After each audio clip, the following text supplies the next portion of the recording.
Navbatdagi o'rnatuv jarayonimiz Namangan viloyatining O'rni tumaniga avtomat qurol starni temir stalligini interaktiv rangida o'rnatib berdik. Darvozamiz eni 3.15 bo'yiga 3 temir stalni avtomatik qurol starni o'rnatib berganmiz. Ish jarayonimiz bitdi. Mana darvozamizni egalariga topshirmoqdamiz. Ma'lumot o'rnida aytib o'tamiz, darvozamiz kvadrati $90 dan $140gacha 2 qavatli bo'ladi. Ichi peyna po'kakli, issiq sovuqqa chidamli, shumshoqqa yaxshi. Batafsil ma'lumot ekrandagi nomerlarga aloqaga chiqasizlar, tushuntirib o'tiladi. Uyimiz ichkaridagi holatini ko'rsatamiz. Bu yerga kaltakasini ham o'lchaganmiz. Xudo xolasa uni ham obzorini qilib beramiz. Darvozamizni mana orqadan ichidan ko'rinishi. Kimga shunaqangi darvozalar kerak bo'lsa, ekrandagi nomerlarga aloqaga chiqasizlar.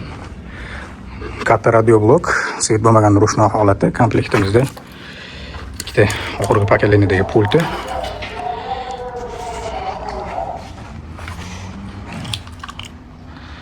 Tashqaridan hozir darvozaning chiqishini, ochilib yopilishini ko'ramiz.